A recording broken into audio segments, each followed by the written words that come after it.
I was doing energized work one time in a data center, and I was terminating the conductors, and guess what?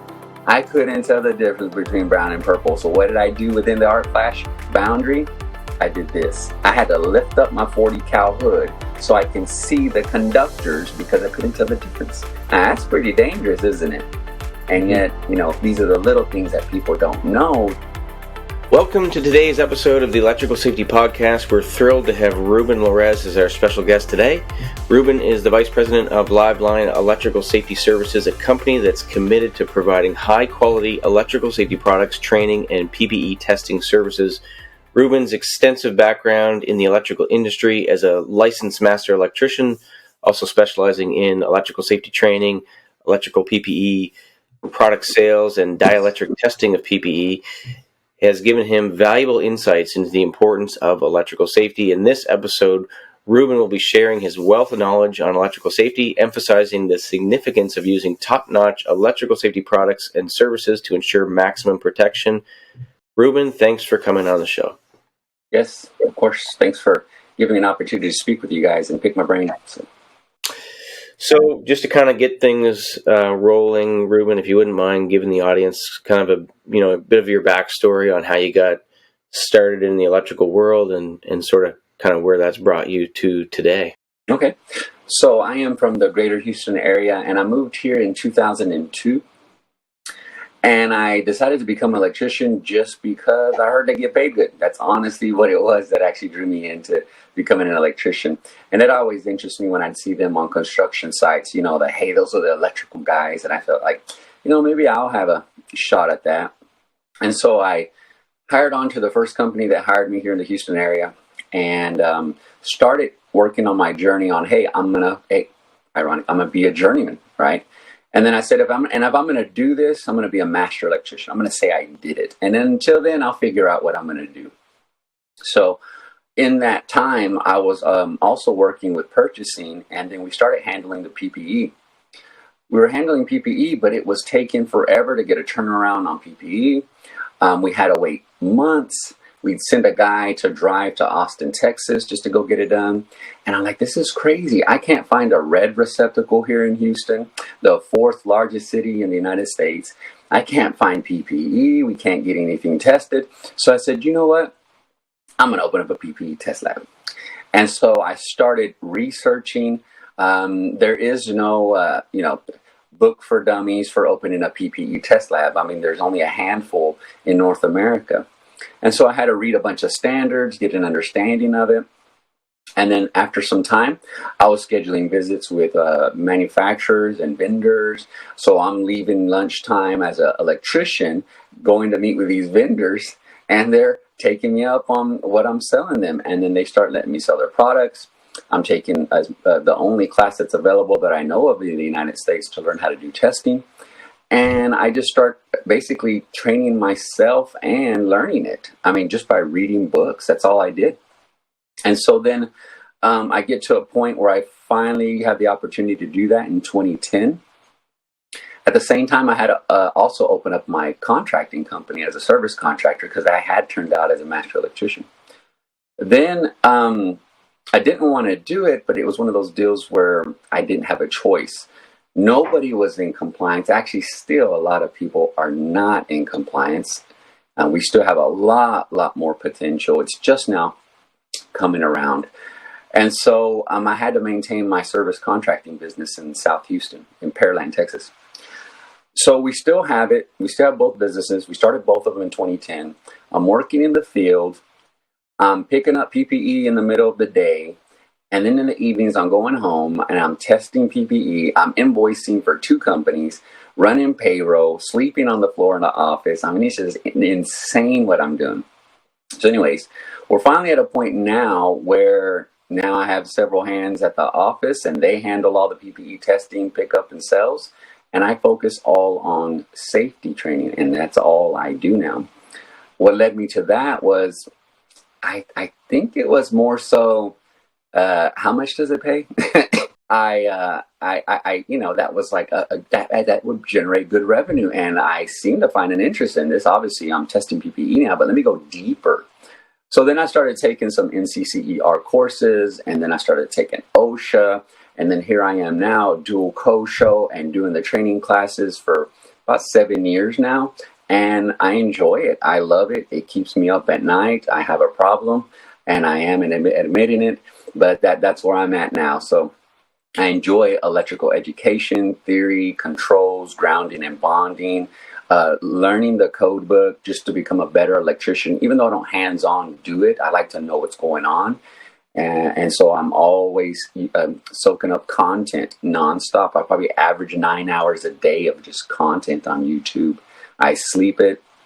I wake up to it. I run it while I'm working when I can, while I'm driving. And so just continuously learning the electrical field and trying to be the best subject matter expert that I could be. So-called, self-proclaimed subject matter expert, of course. Mm-hmm. There's no way of getting that title by someone, but I figure with my background as a contractor, doing electrical work for over 20 years as a master electrician, and then owning one of the very few test labs in the United States, and then actually selling the product, I feel like I could give a fair a title to myself as the subject matter expert. I focus on only one subject, and that is it. And that's over time how we met you all, and I've been working with you all now, which much appreciated with the business. And now here we are on this cool podcast, kind of sharing my experiences, giving my, what I've seen out there, and I've seen a lot of crazy stuff. So, yeah, what was it that you've seen early on, Ruben, in your career? What was some of the craziest electrical stuff that was out there? Well, not necessarily what's out there, because I do see crazy installations everywhere I go, and it doesn't matter how big the company is. I think it comes down to the individuals and their qualification standards. That's everybody everywhere. It don't matter how big the company is. But PPE that we'll see coming in, just the other day we got a set of grounds come from a company, and it was basically welding clamps on a cable. Look good, right? But no, it's not listed for use. One time, this one customer bought what looked like number 2 cable with Larez insulating taps, and then they somehow put heat shrink on it, put some welding clamps on it, and asked me to test it. I'm like, no, this is not listed for use. You just made something that looks like a ground, but it's not. Mm-hmm. And then, of course, leather protectors inside of rubber gloves, and then an 8-cal face shield modified to fit with their own Velcro inside a 40-cal hood. I mean, and I think it's people just don't honestly know. And so it's just all, I hate to use the word, but what's a nicer word of saying ignorant, because it's so abused now. But people just don't know. It's just them just trying, and they don't have any idea. So that's kind of the crazy stuff that I see out there.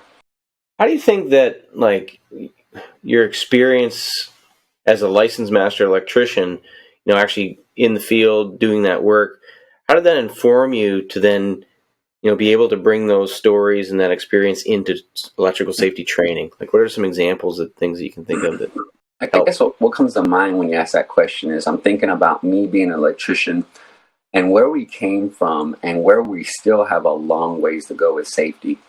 I came from a reputable company that was in the United States that had large service companies scattered in major cities. And we looked the part. We looked great. I mean, they saw us coming. They knew us as that electrical company at school. We were geared up with Nomex, the nice, at the time, what we referred to as FR, right? Not R-graded garments, but FR. And we're out there, and I'm realizing years later that I had no idea what I was doing. Insufficient training, no training. I mean, we had hot gloves. Guess what? I still use my leathers. I had a face shield, never used it. The JSAs, I had no idea the real purpose of them. I would just do the typical pencil whipping, right? I was doing my paperwork when the job was done, so we can draw up a ticket. And I would do the JSA then. Oh, yeah, I got to do that for Mitch, the safety guys. Check, check, check, check, check. And it's like, I had no idea. And so my personal experiences are really what's going on out there. I see it. I hear it. I know what's going on out there. So with those shared experiences, I can relate. And then I could pass on to them that, hey, you know what? We've been doing it wrong the whole time. I mean, you can get a meter at Harbor Freight You don't have to follow 1953 American Electrician's Handbook, Section 90, where you're touching it with your fingers, or Section 91, where you put the two sides of the circuits on your tongue. It was called tasting. We don't have to do these stunts anymore. I mean, times are different now. But the big question I ask people all the time, especially safety professionals, because I've had a lot of great opportunities here in the last couple of weeks to work with a lot of safety professionals, and it's been great. I love those classes. And I asked them, what is your opinion on safety? Why are we just now, 50 years later, just now coming around to safety at a point where we should have been at 50 years ago? And so with my personal experiences and what I've done wrong the whole time and what practices I'm developing now is really helpful to help me relate with my audiences. Because, I mean, hey, what better experience, I mean, what better trainer to have train you but someone who actually has donned the PPE, who's done the bad work practices, who's made I don't know how many pairs of strippers out of a set of lineman pliers because they've done work thinking it was energized or de-energized when in fact it was energized from improper lockout tag out. That's me. I mean, I'm lucky to be alive.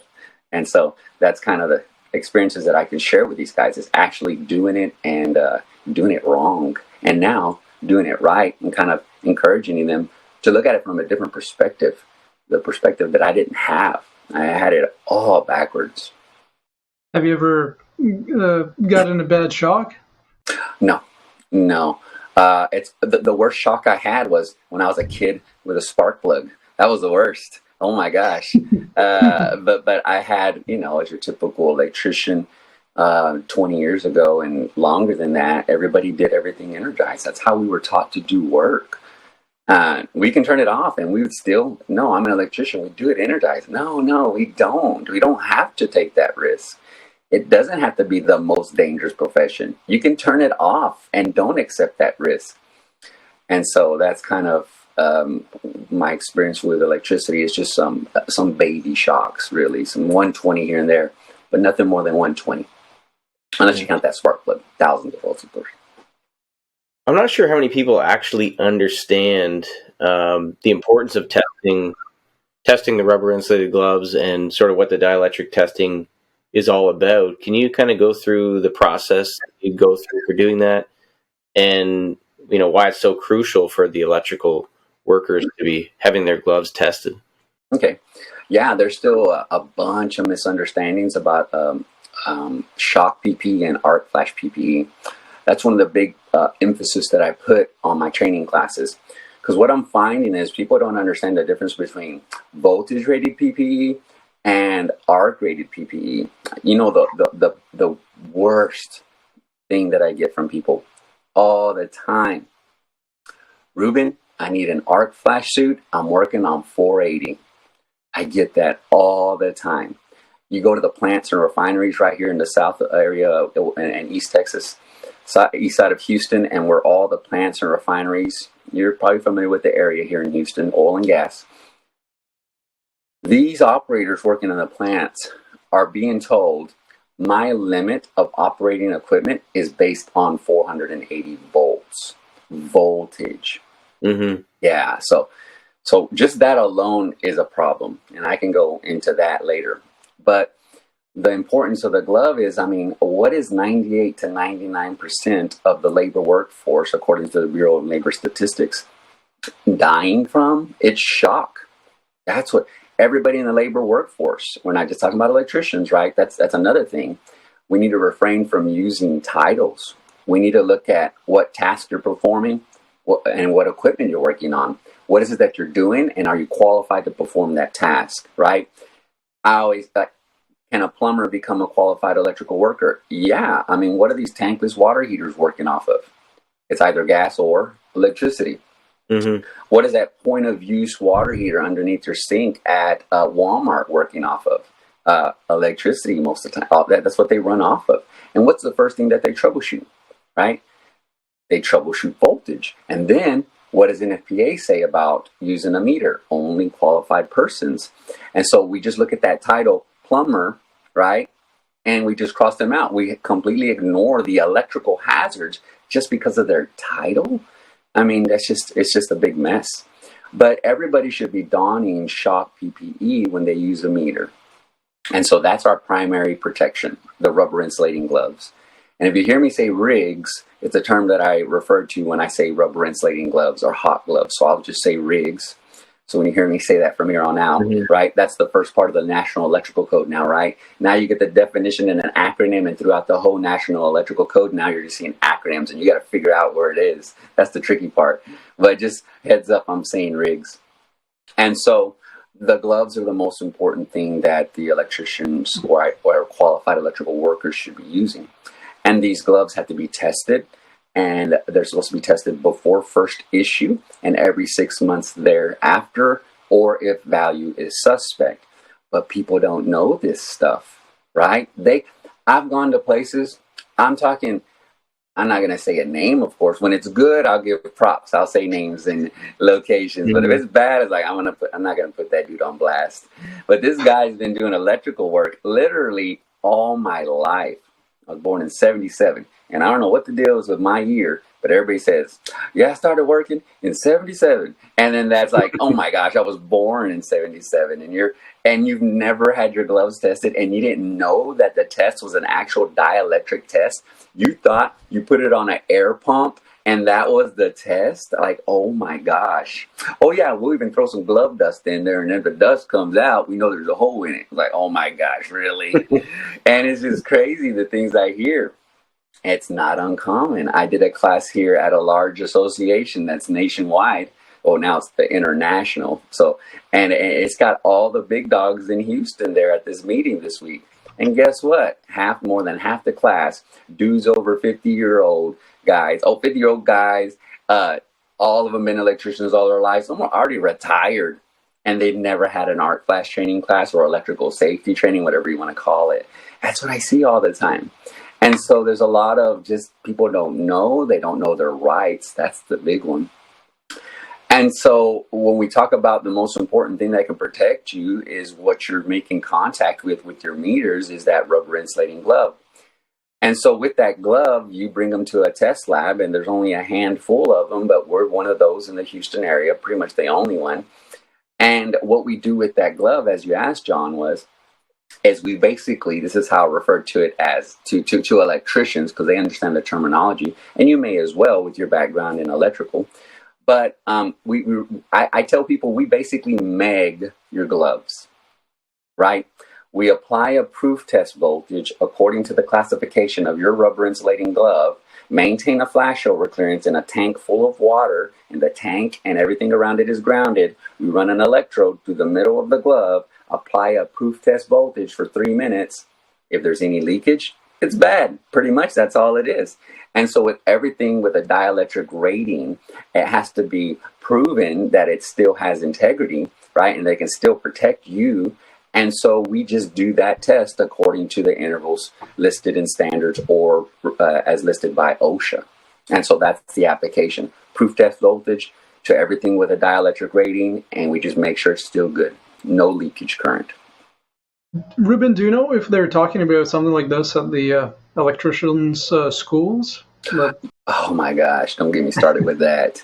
You know, I know the director here at one of the big schools, and he's given the class for art flash training or 70E training or whatever you want to call it, right? I always tell the customer, what do you want in your certificate? It's all the same thing. We're going to talk about art flash. We're going to refer to the industry consensus standard, NFPA 70E, and we're, of course, referencing OSHA, the law. What do you want on your certificate? So first off, there's many names for this.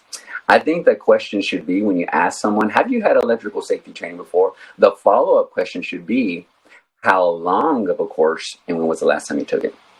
Because I have met electricians that have taken the course, and they're like, oh yeah, one time I took this 2-hour computer-based training course. 2 hours for a guy who's working on 3-phase systems on a regular basis, doing testing and troubleshooting. 2 hours? That's insane. You could give that to a construction hand, but not an electrical worker. That's insane. And so now we go back to the schools, and this is what it is. Oh my gosh, this is insane, y'all. Watch. So you start going to an apprenticeship, and then you start learning about theory. You start learning about oh, this is a plier and this is a screwdriver. And they're telling you all these things. I mean, you don't know anything when you're getting in the trade as an electrician, right? And you're dealing with the most dangerous hazard known to man. Okay. And this is what they're starting off with. Instead of starting off with, this is how you can die and you need to be careful, they start off with explaining these are the conductive tools that we work with, and this is theory and this is how it works, but they don't finalize it with this is how you can die, right? And so what they do is you go through an apprenticeship program, 4 or 5 years, just depends on where you go. Mine was 4 years, right? And then after you become a journeyman and become qualified, right? Now you're qualified. Then we give you electrical safety training when you're finished the school, right? So if you lived those 4 years, then we'll get you safety training. How about that? So that's the madness that I see out there. Mm-hmm. We're getting all this training on fall protection, ladder safety, right? Using your SDS sheets, all of this stuff. And I'm an electrical worker, and we're not talking about the one thing that's the most dangerous thing known to man, and you're not training me on that? And you're not giving me the PPE? It's just insane. And this is what we see. We are far from where we're going to be in the future, 5 years from now, 10 years from now. We're just now getting started, y'all. We're finally at my company starting to make money in the last 5 years because people are finally coming around. Everybody else is just using safety first and safety always. They use it like it's marketing. It's not even a real thing. It's just something, hey, we're going to run a business. Oh, yeah, and safety first. Put that on your trucks and put it on our website. Yeah, we don't actually do it. It's just something everybody does. Mm-hmm. That's what I see. Yeah. So what do you see like, so that's kind of what's going on now or maybe in the past? You know, you mentioned the next 5 to 10 years. You know, what do you think it's going to look like, or what are some of the improvements that you've seen that might start actually happening in the next 5 to 10 years in electrical safety? I think so I did a classroom full of 41 safety professionals last week. And my assessment was set up for them to fail, right? And they didn't know half that stuff. And to be fair, safety professionals have to know everything, right? All of 1910, 1926, and then every standard for every reg, right? Every subpart. They have to know everything. So in all fairness, what would they know about electrical safety? They may know something, but there was a girl in my class yesterday who's going through school to become a safety professional. And she says, we never, and I'm almost done with my degree, have talked about electrical safety, right? And when we talk about it, it's maybe a couple of hours. And so what's happening, people just don't understand this hazard that well. They don't understand the applications. And I think they feel intimidated because, well, I'm not an electrician. Yeah, but you can get good at it. I have customers in North Carolina that I go there about 5-6 times a year to qualify their electrical workers. For a whole week, we'll do theory, we'll do controls and hands-on, and then we finish it off with electrical safety.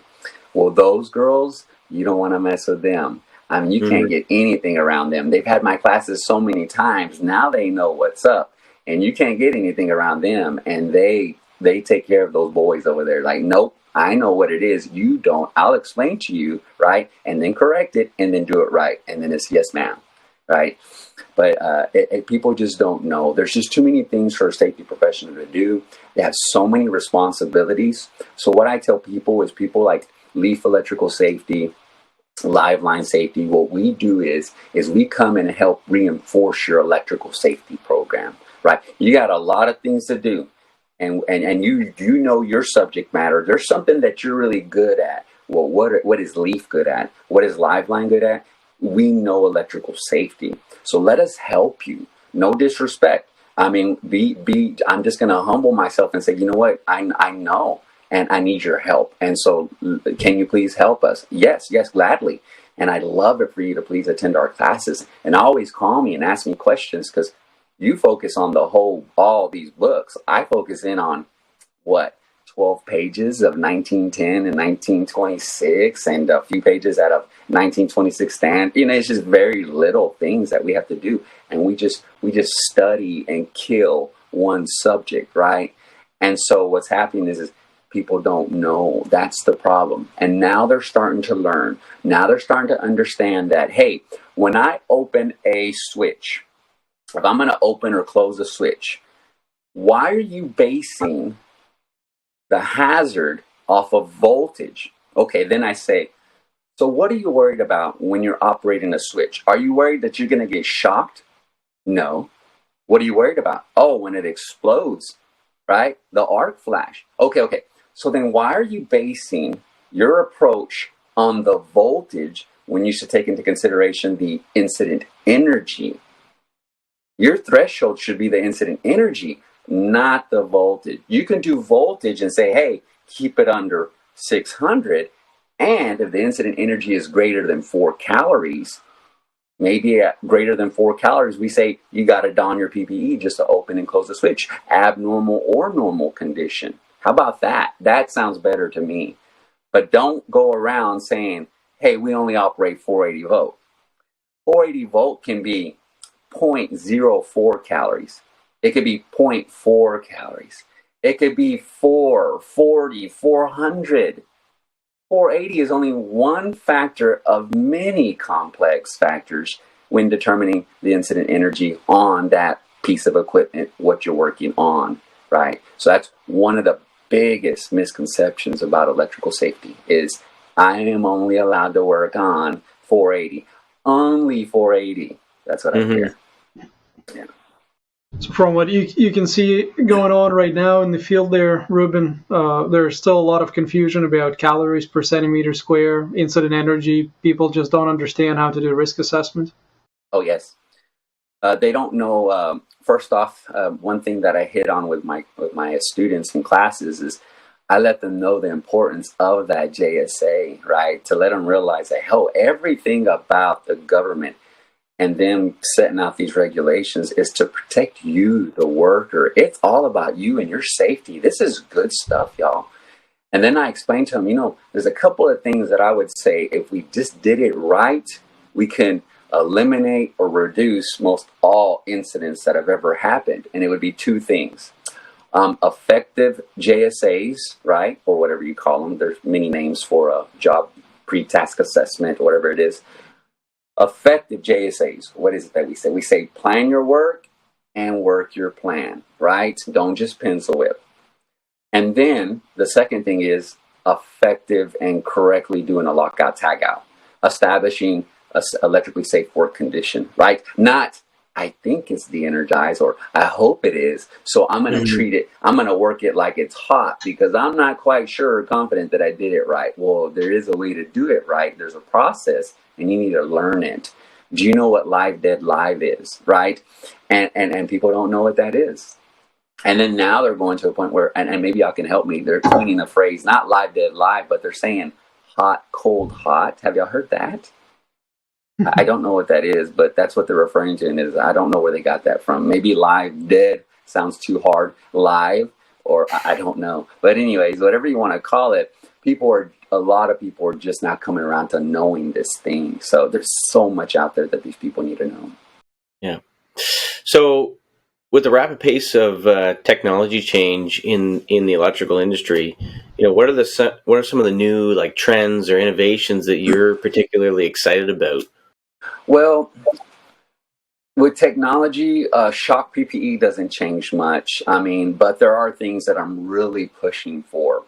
Real quick, I would say real quick, with shock PPE, for me, I think rubber gloves are rubber gloves, right? But what can we do different about using rubber insulating gloves, right? And when we're working around energized parts. One thing I would say is why not eliminate the option of an 11-inch long glove, right? The 11-inch glove is only given in the class 0, 0, or 0, right? So I would say, why even have that as an option when 14 is an option and you have more protection when you're working inside of enclosures? So that has not changed. That's not new technology, but I think people are so used to tradition. That's a bad word for me, tradition, right? And so they're traditionally sticking to the 11-inch. Why? Just spend $25, $20 more and you can get 3 inches more of protection. So where you're working around enclosures, right, you're working inside cabinets and you're avoiding that one path of least resistance through a ground fault, through any kind of ground conducted parts. And I say, why not just stick to the 14s and get away from tradition, and let's make this the new application, because it makes more sense. It made sense to me over 20 years ago. I still have my first set of hot gloves from 2003 that I still use. And guess what? Class 00, 14-inch. Even then, logically, I was thinking, why would I get the 11s when I can get the 14s for just a little bit more? Mm-hmm. When it comes to arc flash technology, I would say that one of the biggest things that's most important to recognize is that if you have the green face shield, you got really old stuff. Oberon, like an OG arc flash company, has been around for a while now, since the 70s.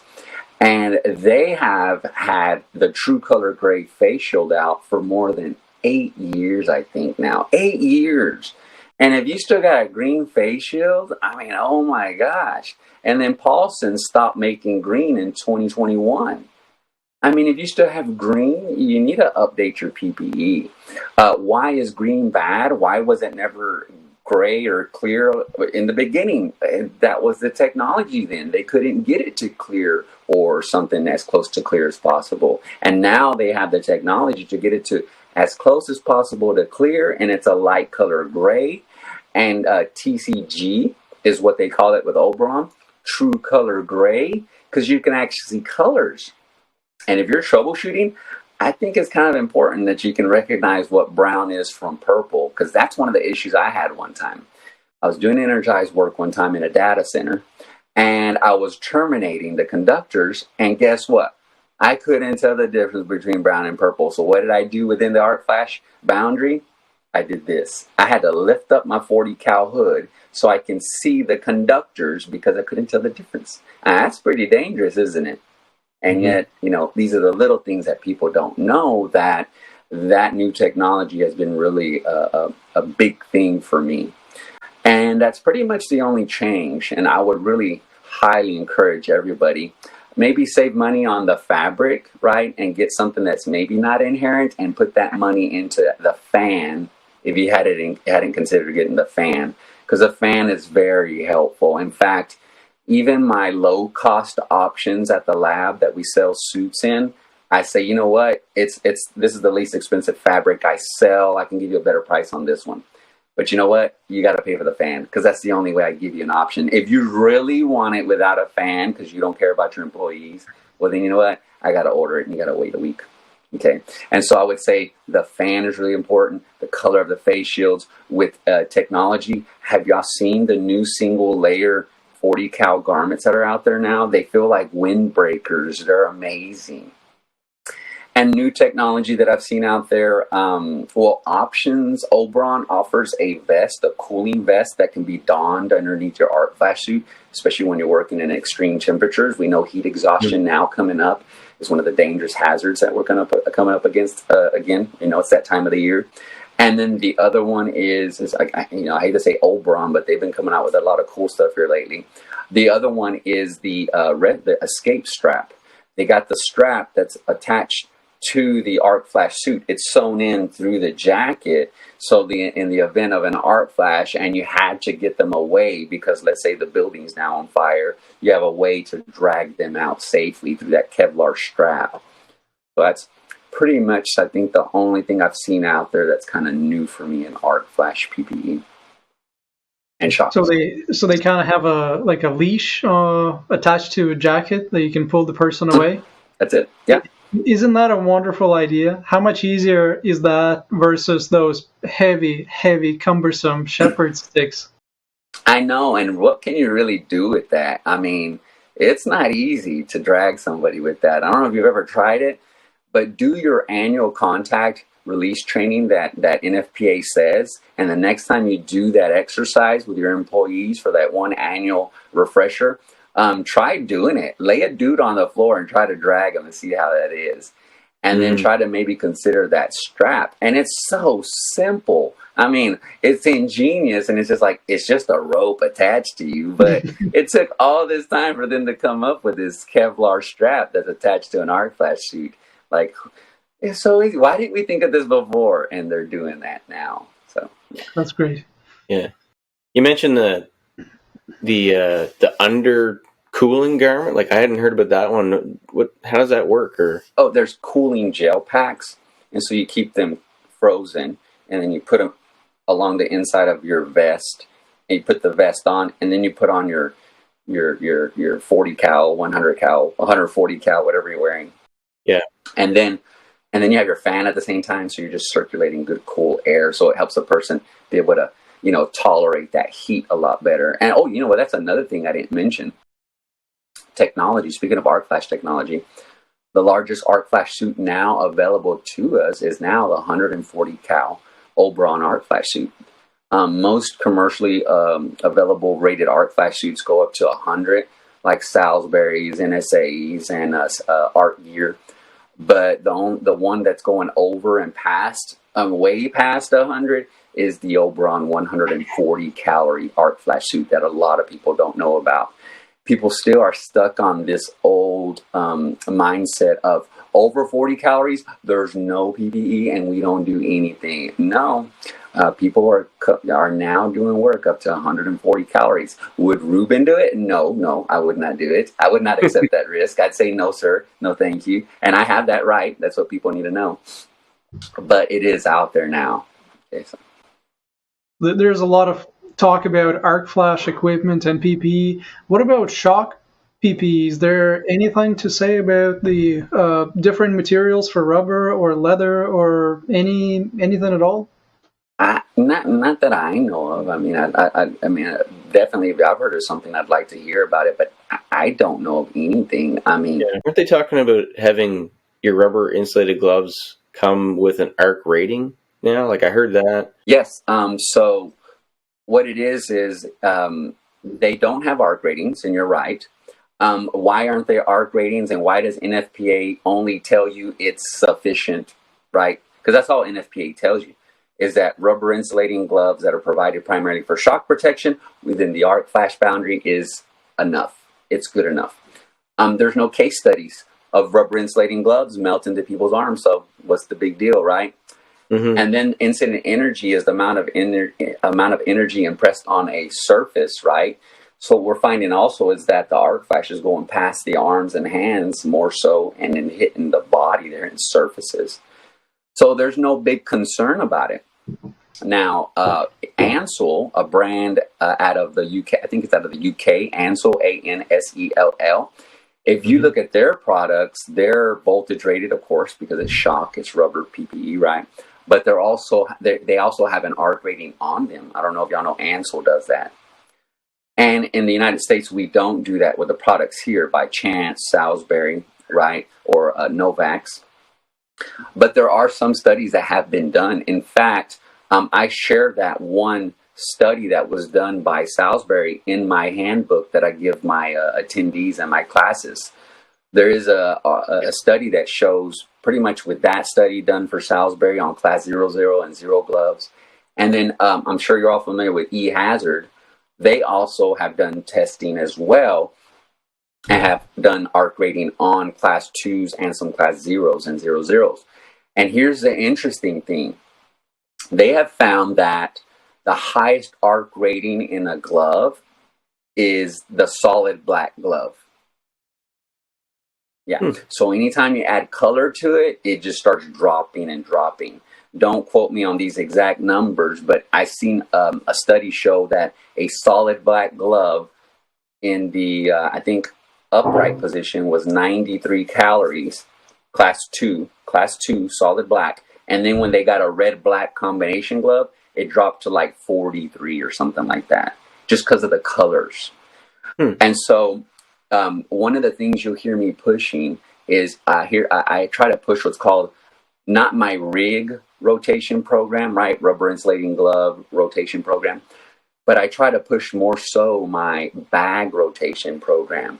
So instead of keeping up with black gloves for January through June, and then July through February or through December, the red gloves or yellow or a different color glove, I tell people, hey, you know what? Because I know these studies that have been done, I see Ansel products. I know Salisbury did a study, and I know eHazard did a study. And the solid black glove can give your technicians the best arc flash protection with a voltage rated glove.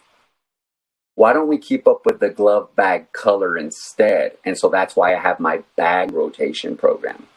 And so when I spell bag and rig, just so y'all know, I spell it R-I, what looks like a 6 and a G, and bag, B-A-6, what looks like a G. The 6 is the implication that gloves are tested every 6 months. So that's where you get rig spelled like that. And so I say, hey, take advantage of the bag rotation program.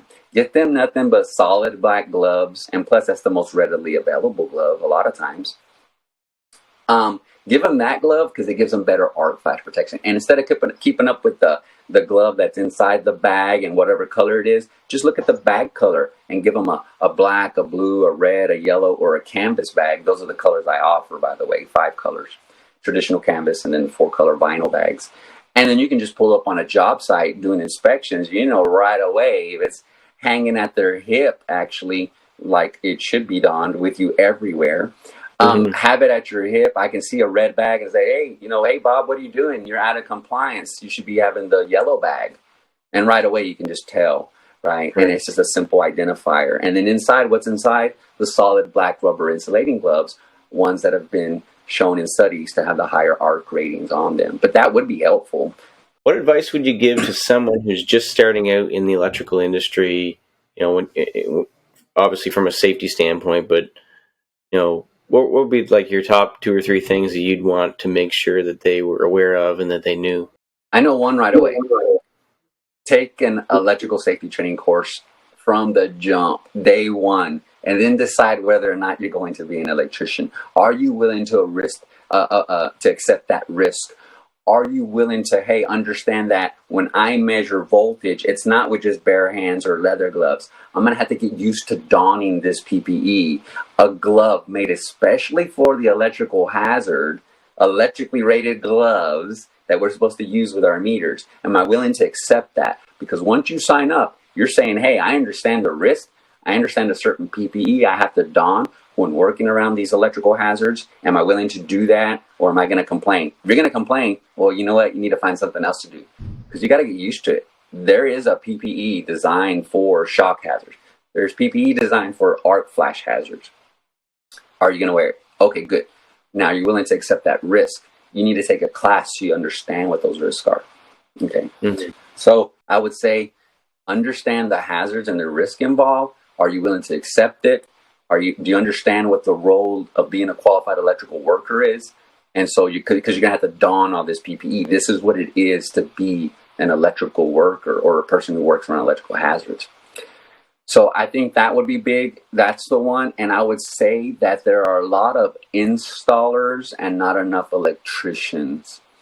And so I would highly encourage someone to go through some kind of education program, maybe through a local independent electrical contracting school or through the union, or there's a lot of good colleges around here, small colleges that offer programs. I mean, pick one up and learn something, but don't just, hey, when's payday?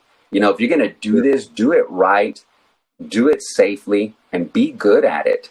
Don't be passive. Don't be lazy about it. I mean, if I'm going to be an excavator digging trenches, well, you know what? I'm going to be the best excavator there is. I'm not going to stop at that. I'm already doing this. I'm going to just kill it, right? This is what I do. If you're going to be an electrical worker, be the best electrician you can be and continue to educate yourself. But don't be passive. Things change. People don't know things.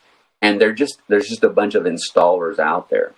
So I think it would be just understanding the risk about electricity, what those risks are when you work with it, and then actually know what you're doing. Okay, that's another one. And I think maybe the third one would be is understand that as a qualified electrical worker, it doesn't mean you know everything. The biggest misconception about me and my title is that people say, you're a master electrician, they assume you know everything. So nah, dude, I can read a code book really fast. That's what I can do. But I can solve problems, and I know where to find it, and I know where my limits are. I know when to say, hey, you know what, John, I need help with this. I don't understand this. Can you help me? Or hey, Victor, I've never done this task. I know that I've been working on this equipment, but I don't know this task. Can you help me? Mm-hmm. But it's our responsibility as just qualified people to know our limits and just humble ourselves and just, hey, I ain't got nothing to prove. I want to live. I want to go home at the end of the day. Ask questions. You're encouraged to ask questions. You're encouraged to report your incidents, right, and injuries on the job. I mean, a good work environment is important. But as a qualified worker, I need to understand these things, right, and know how to handle these situations. No, that's fantastic advice. So I guess from here, Ruben, give you an opportunity to just kind of let people know where they can reach out and find you and maybe look you up. What's the best 2-3 places to get a hold of you? I don't know. I mean, here actively, as you know, John, I've been trying to hit it hard on our adult Facebook, right, which is our LinkedIn business. You know, that's where we kind of put ourselves out there so people understand where we're coming from, what we really have passions for, and what we actually do. And it's pretty much your online resume. So I would say the primary spot to find me is just finding me on LinkedIn, pretty much there, and that's it. And then, you know, just learning about us at Liveline in the greater Houston area. If you're interested in our programs like the rig rotation or the bag rotation programs, where we can manage your glove rotation programs. We have a specific method for that, so we can keep continuity and no breaks in the system. If you want to work with us and look more into this, we're just at www.livelinesafety.com. So just like LIVELINE safety.com. And then, of course, the same thing. If you want training from either me or working with Leaf, I help represent Leaf, if people don't know, here in the United States. And I work with them as well. So any kind of training, just hit any of us up. That's pretty much all I have to offer, really. Great. Thanks a lot. Thank you, Ruben. Yes, Victor.